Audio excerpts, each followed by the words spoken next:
Hey, before I start this video, I just want to let you know that in this video I will be discussing later unrevealed forms and unrevealed layers.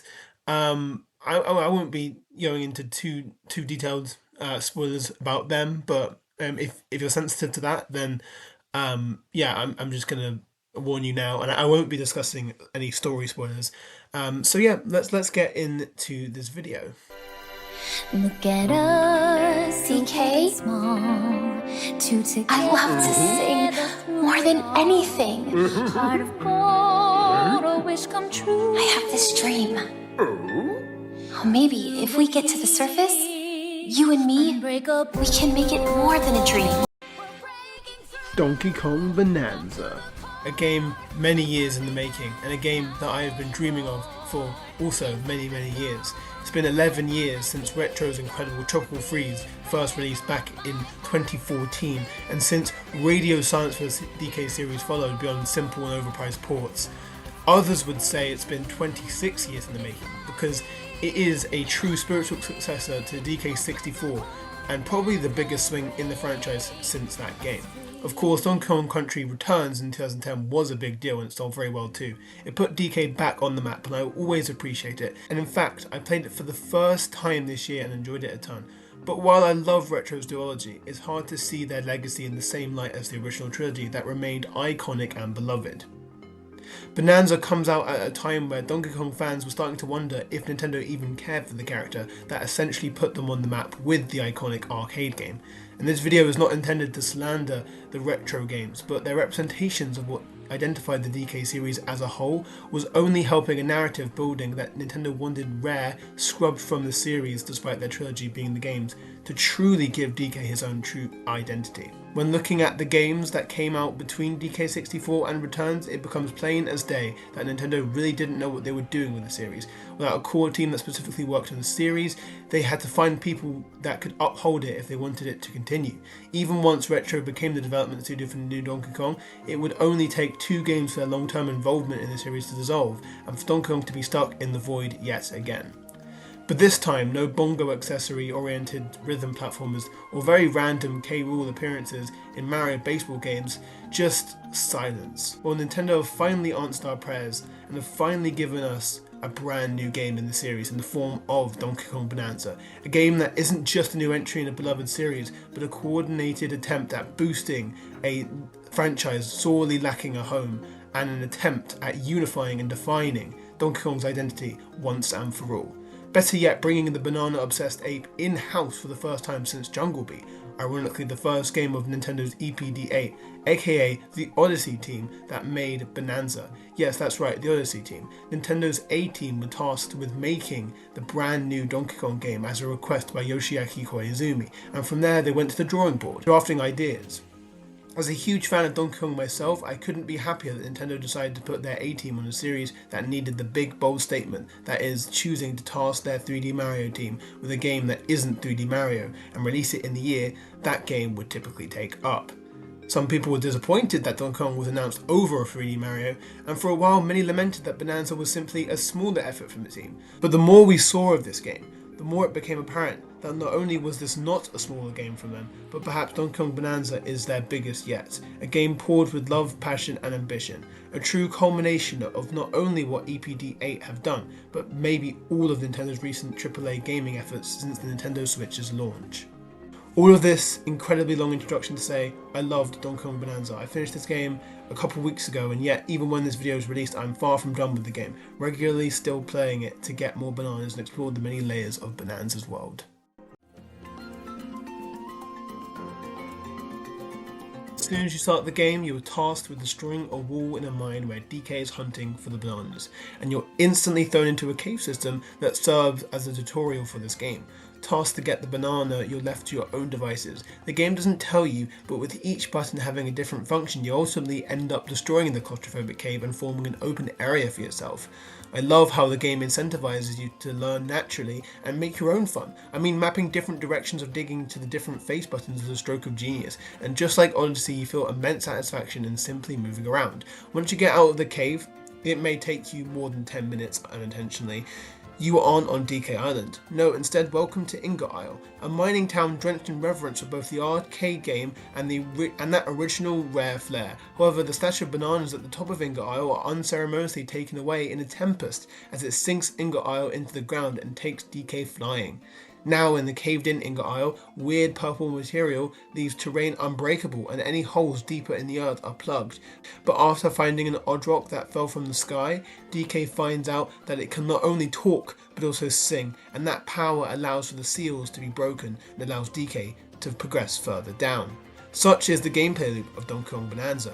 Many said that the game upon reveal looked so similar to Mario Odyssey, and part of that was the world design for people. When they saw the environments before the overtly DK stuff came in, it was certainly Mario. I personally disagree. Watching that trailer, the first thing that came to mind before we saw the mining monkeys and the minecart was actually Rare. Somehow this game inexplicably looks like how Rare would envision a new 3D Donkey Kong game, and I think that comes from the tongue-in-cheek nature of how these levels are designed. For example, the hilltop layer has a huge banana bunch mountain at the core of it, and the blades of grass are shaped like a banana, with weird polygonal rocks that have weird eyes inhabiting the area. It's undoubtedly true that Odyssey's world design was built upon the Donkey Kong Bananza, but these levels are indescribably DK down to their core in my head. The first layer you head to after the Ingot Isle section is the lagoon layer, and you'd assume such a layer would be just big enough to get you acquainted but noticeably small enough that you're ready to move on to the first big area, but no. The lagoon layer is the perfect introduction to what Donkey Kong Bananza truly is, and that is the definition of a sandbox game. Many use that term for a variety of games, and yet none have felt so truly like a sandbox as Donkey Kong Bananza. Part of why that is the case is the very literal manipulation of the terrain you're in.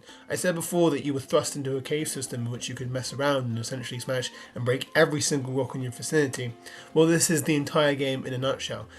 Despite all levels having unbreakable items, it never feels like you're limited in what you can break. Instead, it tends to exceed expectations. Hills that you can climb up can also be completely scaled, with no skeleton in sight. What's wonderful about this mechanic is that at first it would seem like a shallow one that breaks any sense of challenge the game could have, and at the end of the day, what is the purpose of breaking stuff? It runs the risk of being very mindless and potentially robs the game of its level design, yet that couldn't be further from the truth. Bananza takes destructible environments and builds levels that have several interesting approaches to get from point A to point B. What's wonderful about Bananza is its variety of terrain and the ways in which they interact with each other. There are some very creative material interactions that spawn some fun challenges scattered across each layer. The game instantly points out the concrete which can't be broken by a regular DK, and instead an explosive purple and black substance acts as a bomb that can get past it. But beyond basic interactions like that, ice will turn lava into a black stone, or sand and dirt are able to stack and create bridges. There are bouncy blocks and goo that when you punch it, creates goo of the opposite colour on the other side, but it's rare you're forced to use these in one way. And the game actively encourages experimentation by creating several alternatives for any given interaction. Didn't say it before, but Bananza is a collectathon as well, and just like Odyssey, there are a ton of bananas to find. The game is incredibly generous with them. You're never without a banana at any time. But what's so unique about them is that these bananas, the main collectible of this game, are an example of the player freedom the entire game is built around. Instead of needing a certain amount of bananas to progress, you never need to collect one at any point, and they are entirely optional. However, they aren't useless, and instead they are required to upgrade a skill tree which has a variety of upgrades to DK's moves, or even adds brand new moves to his skill set. These are actually quite useful and incentivize exploration, as 5 bananas would amount to 1 skill point. The fossils act as a secondary collectible and are also a secondary currency that can be exchanged for costumes for DK and Pauline that not only look nice but have effects as well to add even more strategy to your gameplay, and to incentivize exploration even more so. This philosophy removes the gate and instead gives you a tangible reason to want to scale the entire layer that you're in hopes of that ever so satisfying "oh, banana." And this entire rant isn't to say that Mario Odyssey doesn't incentivize exploration or doesn't feel satisfying to collect moons because of the fun movement, because I personally feel it does as well. But when it comes to the literal sandboxes you're given to explore in DK, it may be hard to go back to Odyssey. Not only can DK jump and roll through the varied terrain, but he can dig through most of it in several directions. He can grab a bit of terrain and use it as a surfboard or as a double jump. And just like Odyssey, this can chain together for big trick jumps that always feel so nice to pull off. That's not even mentioning his climbing, where he can scale just about anything. You aren't even forced to talk to NPCs to progress the individual layers of stories. And instead, on many occasions, I've completely changed the objective on accident exploring and made my own way to the endpoint of each level. It's very rare that a character feels this expressive and dynamic in a game, and I was unsure if it was possible to match how Mario feels in Odyssey, and yet they somehow did, all while capturing the satisfying, weighty yet momentum-based feel of DK in the retro duology, which was some of the foundational games for my love of the series. Since you're allowed to destroy most things, it means that bananas and fossils can literally be anywhere, and the way the team designed these levels, you're never lost on where to go, as the environment tells a story of its own, and the game really understands what you're going to want to break and explore. But also through the random chests found anywhere when you're digging. You can even earn maps for fossils and sometimes bananas that just makes the game that much more addictive. You're constantly fed a dopamine rush, and so much of that dopamine rush is put into opening chests with maps that make you want to instantly go and track down the collectibles that you've marked on your map. What helps is that the map itself is such an interesting and useful asset to the game. Being 3D, it allows you to adjust it in a certain angle, and then it instantly loads you back into your game, keeping the perspective that the map was facing, allowing you to see where your mark on the map is precisely. In addition, DK's ground slap has sonar capabilities, meaning if there's a banana or a fossil nearby, it'll often clue you into that through the sonar, especially when upgraded. Many bananas are just in random caves in the ground of these layers, but with sonar and the clever environmental hints, make it that you're never feeling that you had never found that banana without looking it up online. Many bananas are repeated between layers, but of course, since none of them are even required to progress, it comes down to your personal preference.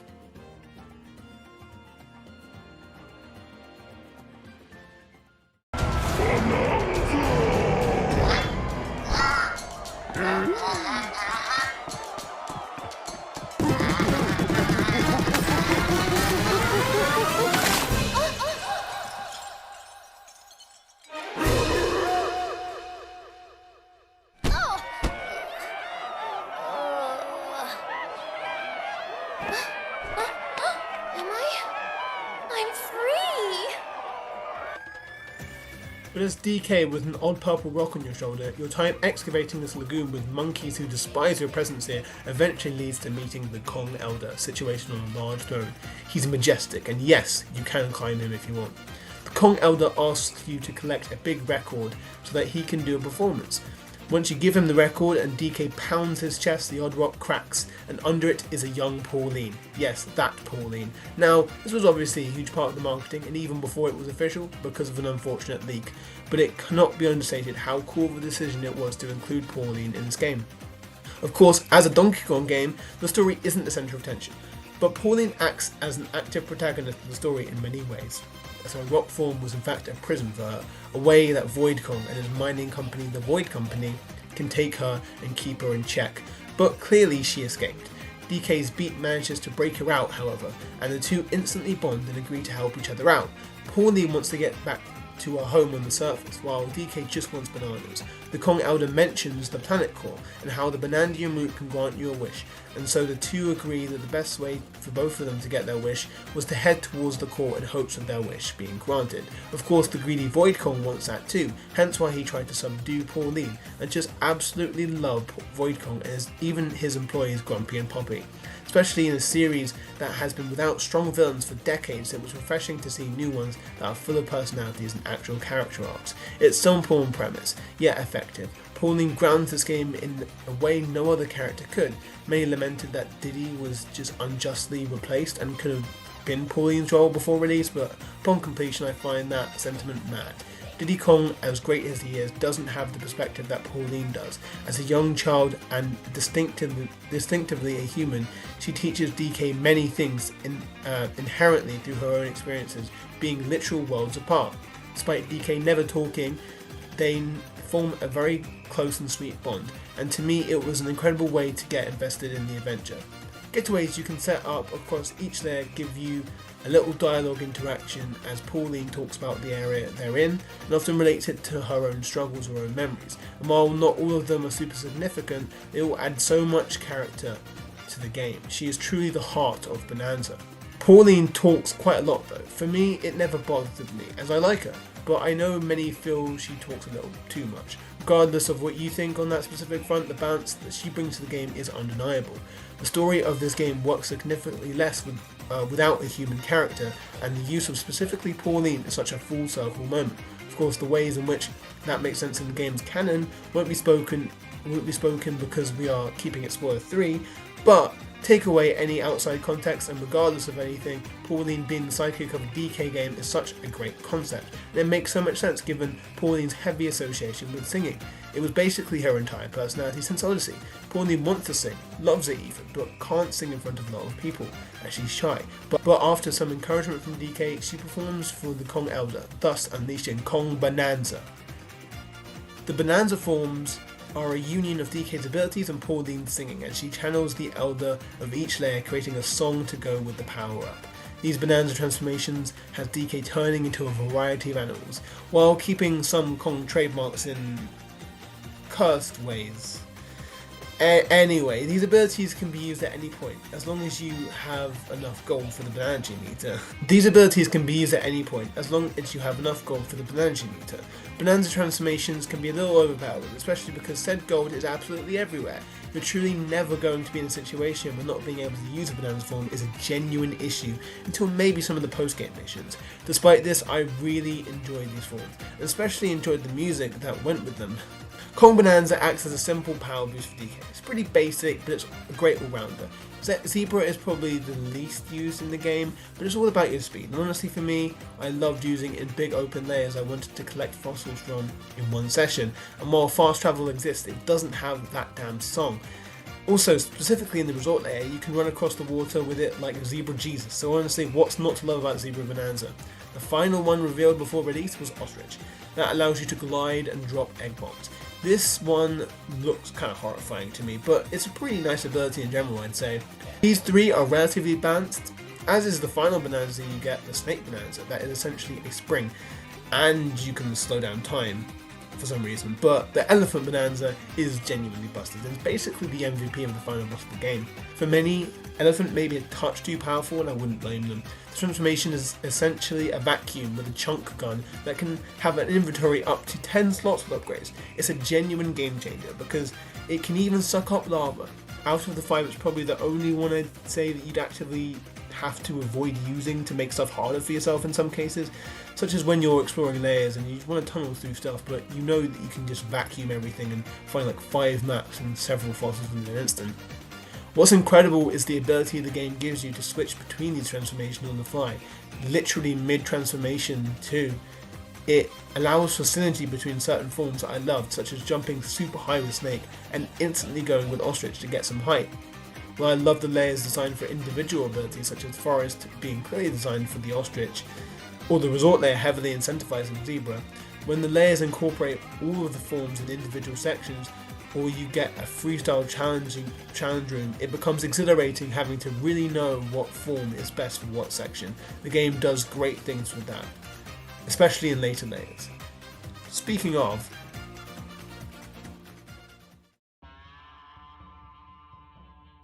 Bananza's layers are so vast and almost overwhelming. Not only do we have big levels, but these levels are actually the first sub-layer, and you dive down to find a whole new section of it you didn't know was there before. The Lagoon layer seems big, but when you get down to SL 101, you realise just how big it is. And it really shocks you how big such an early level is. But in comparison to the Canyon layer, it's nothing. The first properly massive level in this game. You notice the fact that there are over 60 bananas hidden in the area and 3 different types of fossils. The Lagoon layer made me love this game. But the Canyon layer truly fueled my addiction to it, as the sense of adventure is unmatched with a grand sounding guitar riff evoking a western plays, and everywhere you turn a new shiny collectible waits for you. The colours pop out and the general aesthetic makes you want to climb and destroy everything you can. in the hopes of chasing that dopamine rush. What the canyon layer does best though is introduce how good the layers can be structured, because the deeper you get into the canyon layer, you enter a Banandian refinery involving riding a minecart to defeat a large contraption made by Grumpy Kong. But between the music and the barrage of enemies, you truly feel amped up playing through this part of the layer. The canyon encapsulates the sense of adventure in Bananza down to a T. Another layer with similar verticality is the freezer layer. That starts out as your standard snowy ice level, but the deeper you get, the warmer it gets. This is also a lava level, and of course hot and cold levels do exist even in Mario prior, but no, this is ice cream and molten chocolate. The strongest layers in this game go by this philosophy, such as one of my favourites, the Radiance layer, which starts as a crystal cave I was very indifferent towards. The Radiance layer starts as a cave that has an artificial sun that is no longer working, and thus enemies that thrive in the dark come out, forcing you to have to put them in light to defeat them. However, once you power up the artificial sun, you see a gorgeous skyline, and the layer becomes this white-sanded desert oasis with some Mexican inspiration and a green and yellow vista. It becomes one of the most beautiful levels, and yet it doesn't end, as now in this new aesthetic you still play the light and dark. The layer kept on going in the best way possible, leaving me enamored. Alternatively, a layer like the resort layer has the opposite effect and is perhaps the briefest main layer in the game.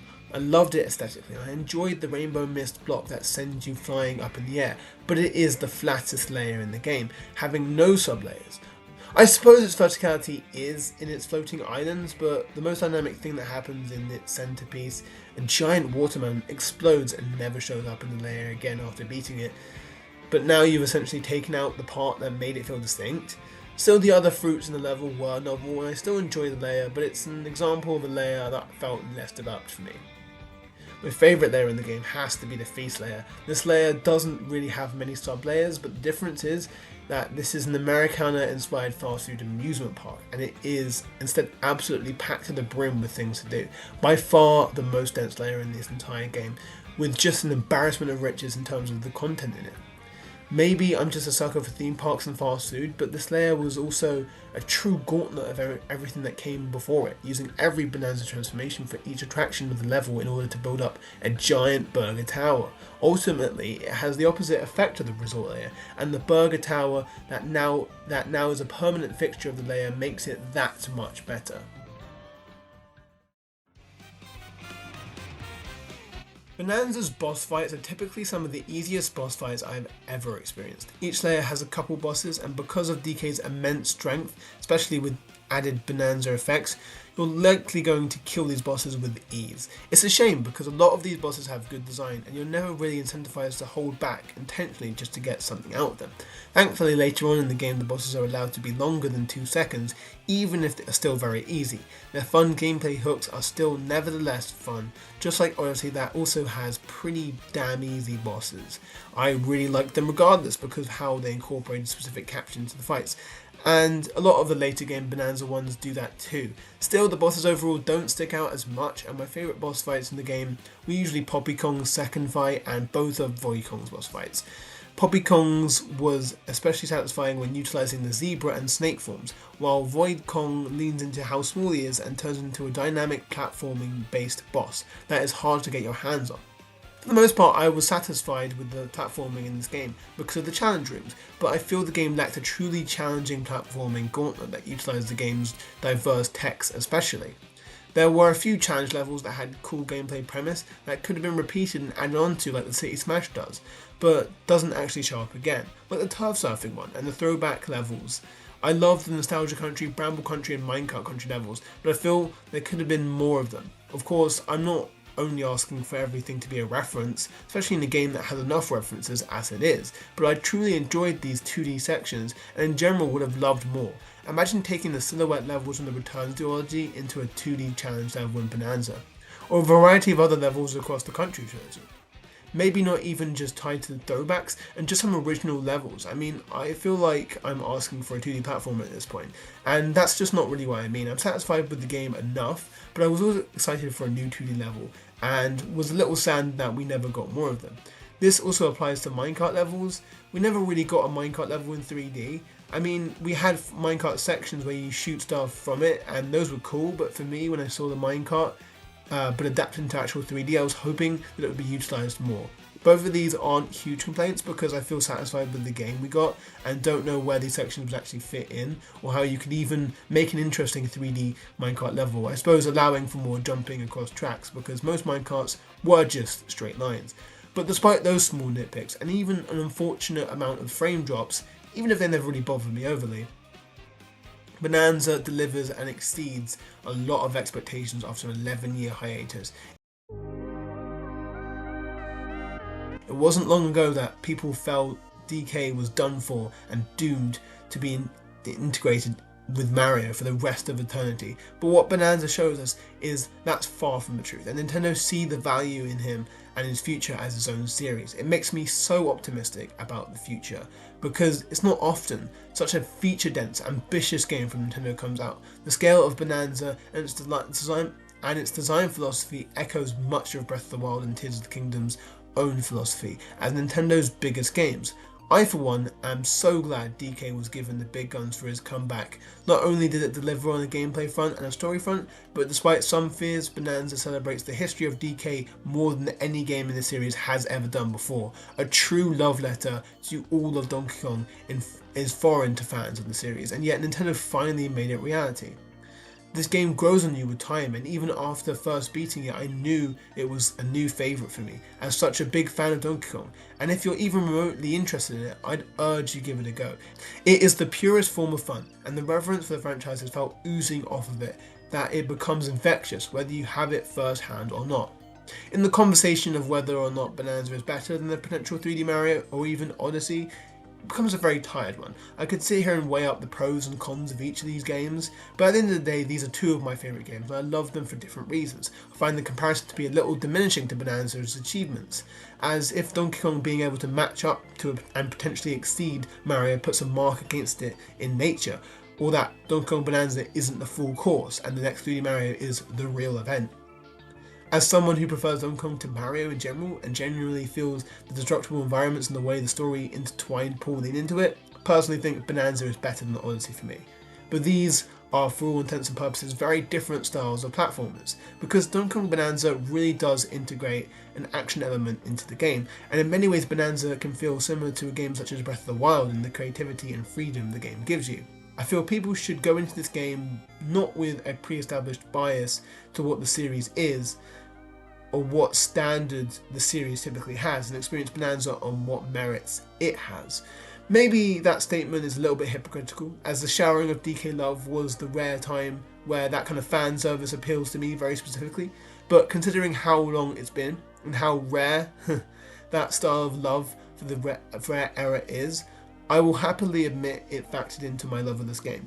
But it's not everything, of course, and simply homages aren't going to make a game skyrocket up to my favourites. Instead, it's that stuff that was added to the natural evolution of Nintendo's game design, ironing out the critiques of their biggest Zelda and Mario efforts to pour it into a legendary video game character seriously in need of a comeback and true appreciation as he hopefully rises the ranks among Nintendo's greats.